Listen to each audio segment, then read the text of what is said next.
No. No. Say hi. Say hi. Hi. Hi. No. No? No? Okay, guys. This is my baby update. I am currently pregnant with my second child. I am 14 weeks pregnant as of today, which is 4 months. I'm in my 4th month of pregnancy.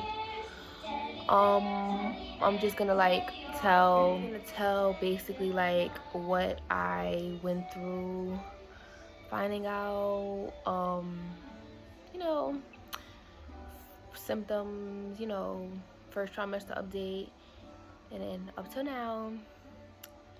And that's just that. And then I'll put in clips from my second appointment. I did not record my first appointment because I didn't think I was gonna be doing this. So yeah. But, yeah. No? Okay. But yeah, so I'll be putting in clips from my second appointment, and I'll also be telling the gender to anybody that doesn't know. And yeah, and basically explaining how I found out the gender as early as I did. Regular stuff. Okay, so I found out that I was pregnant when I was... No? I found out that I was pregnant when I was 3 weeks and 6 days. Neither of my kids were accidents, so I knew pretty early for both of them. I actually knew at 3 weeks and 6 days for both of them. Found out 3 weeks and 6 days. I hadn't even missed my period yet, I don't think. So that wasn't really a symptom for me. But I also breastfeed, so my period didn't come like often anyway. But yeah, I found out at 3 weeks, 6 days, and I was excited. A lot of my my first couple tests was negative, and I took a test and it was positive. So from my 3-week mark to my 6-week mark, I was hungry all the time. Like, I didn't have any other symptoms really. I was hungry all the time, and that's really it. And then once I hit 6 weeks, I had like a I'm not gonna really say a scare because it wasn't really a scare, but I had this thing where like I would get really, really, really dizzy, and then my like fingertips would like numb up, and like I couldn't feel like my legs and stuff like that. But it was basically because my blood wasn't circulating correctly, and it was just too much. Like, I didn't ever get a chance to really rest. So yeah, that was that. But I was fine. Baby was fine. Baby was growing correctly. That was the first ultrasound I ever had when I went to the emergency room for that, actually. And baby was fine. One baby, thank God. One baby, healthy, heartbeat, everything fine. Then I had an appointment. I ended up scheduling an appointment, I think when I want to say when I was 10 weeks, 9 weeks, 10 weeks, whatever. I don't know, one of those. That's when I got another ultrasound. Baby was fine. I heard the heartbeat, and the baby was huge, like huge. I'm gonna put in a picture. And then my most recent appointment, I was 12 weeks. But as far as my symptoms from week 5 or week 3 to week 10, I didn't really have too many bad symptoms. With my daughter, I threw up from the moment I hit 6 weeks till the moment I pushed her out. I couldn't even drink water. So with this baby, it was different. I only threw up when I didn't eat. If I don't eat, I throw up. If I go too long without eating, I throw up. If I drink too many liquids without eating, I throw up. If I drink too many liquids while I'm eating, I throw up. Just a whole bunch of throwing up, pretty much. Yeah. But hi. Oh, you need this? Just a whole bunch of throwing up, and yeah. That's basically it. Okay, for real. from 10 to 12 weeks, I don't know, I felt like I just got really, really, really sleepy all of a sudden. Like, I'm just tired all the time. I could literally sleep my day away. But at nighttime, I don't sleep. Like, I got such bad insomnia. Yeah, it doesn't help with this one because she is up all night with me. What happened? She's up all night with me and it's just a mess. But I can sleep literally all day. But then once nighttime hits, I don't sleep. Aside from insomnia and sleeping, I've been throwing up a lot more. From 10 to 12 weeks, I was throwing up a lot more. Even now, from 10 to 14 weeks, I'm gonna say, I've been throwing up a lot more. And it's a mess. Like, it's like I don't even know how to like explain it, but it's like I went through it 10 times worse than my daughter, and it don't get better. Like, you don't get used to it. It's like you're literally throwing up your guts. And it's like if you have nothing in your stomach, you're throwing up stomach acid. And it's the freaking worst, okay? But yeah, that's pretty much it. My first appointment, I had an ultrasound and I had a prenatal. Yes, ma'am. No way. You wanna come sit on my lap? Be careful. My first appointment, I had an ultrasound and a prenatal appointment. My doctor does it by like what you need. So I needed another ultrasound 3 weeks after that, and I needed another prenatal appointment 4 weeks after that. So last week I had another ultrasound, and this week will make 4 weeks. So I have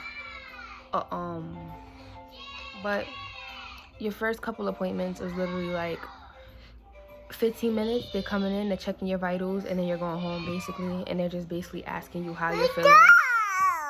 Yeah. And then any concerns you have, you tell them. If nothing, you go home in like 10-15 minutes. Yeah, so the appointment is basically a 15-minute appointment, and that's it. And then you go home, and it's like that for the first, I want to say like couple, like, I think it's like that until like 30 weeks. I think it's like that till 30 weeks, and then 30 weeks, you start your every 2-week appointments, and then I think 36 weeks, you start your weekly appointments too. Like 2 or 3 ultrasounds your whole pregnancy, unless you're high risk, and I am not. So, now talk about high risk.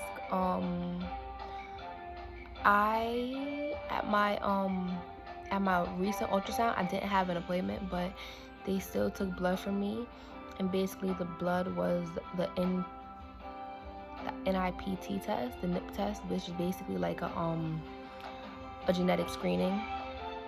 And basically it checks your blood, it checks the genetics and everything to basically tell you whether or not the baby has any type of syndrome, like Down syndrome, T21, 22. It's a whole bunch of numbers and science and all that stuff, but that's basically what the test does. And if you want to opt in for gender results, because they can test the X and Y chromosome in the baby through your blood, you can do that too. I opted for gender because I don't like to wait, and I was convinced that I knew what I was having because this pregnancy was so different. So for me, my NIP results were, the baby is 100% low risk. Like, I think I have a 1 in 10,000 chance of my baby having any syndromes or anything being wrong. I was actually nervous at my appointment for my ultrasound because when I was pregnant with my daughter, they didn't offer me the NIP test, like the blood test, to tell gender or nothing. I found out what I was having when I was pregnant with her at 12 weeks. So I found out with my daughter what I was having when I was 12 weeks and 5 days, and I found out through ultrasound. They just did like a little sneak peek, and she gave me her educated guess.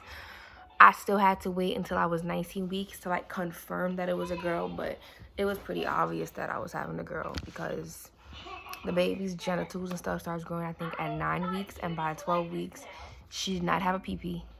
And I knew she was a girl. So, with that being said, at my 12-week appointment, which I'm going to put in the ultrasound right now.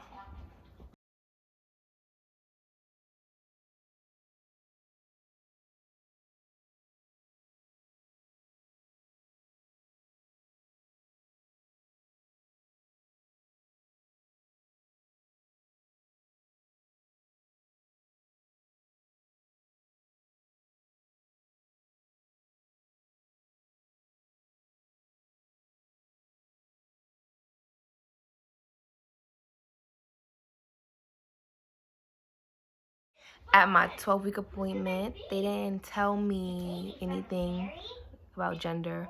She didn't even really look in between the legs. I didn't get like an in between leg picture like I did with Alani or my first ultrasound, because my first ultrasound when I was 10 weeks, they did a sneak peek in between the legs and I was convinced it was a boy. It looked like a boy.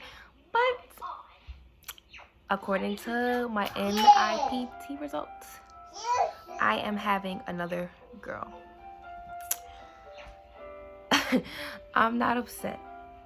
I really wanted a boy because I wanted like a girl and a boy, whatever, blah, blah, blah. But it's really not that deep. I don't care what I have. My baby's healthy, and that's really all that matters. Praying that I go full term and I deliver completely natural with no medication. Let's pray for me. Yeah. But yeah, that's really all I care about. I don't mind having another daughter. Alani was perfect when she was born. Baby didn't even cry really. So can you please pick that up? Hey, Alani. But yeah, I'm not upset. I don't really mind what I'm having. I don't care. I wanted a boy, but now that I know she's a girl, I have her name, and she's a complete human being, and nobody can tell me nothing. About to have 2 daughters, and they're gonna look just alike, and they're gonna be beautiful. But yeah, that's really all right now. I am now 14 weeks, and I am officially out of the first trimester. But guess what? I still feel like shit. If you're pregnant and they tell you that after your first trimester, everything goes away, you'll be back to normal, they effing lied, because I feel like sugar honey iced tea. I'm not gonna say the word because she's right there and she mocks. However, it's a lie. It was a lie with her. It's a lie now. I slept for like 18 hours today, and that was supposed to stop. That was supposed to stop. They lie on Google. Don't Google it, because it's a lie. It's a lie for me. It might be the truth for you, but it was a lie for me. Right? Right? Hey, come. Tell the world. Say, it was a lie. Lie. Lie. Thank you. Nice. Go ahead. Yep. Okay, bye-bye. Can I have Mickey? That's mine. Mine. That's mine. Oh, I can have him? No, it's mine. But yeah, that's really it. And I'm going to show y'all baby belly for 14 weeks.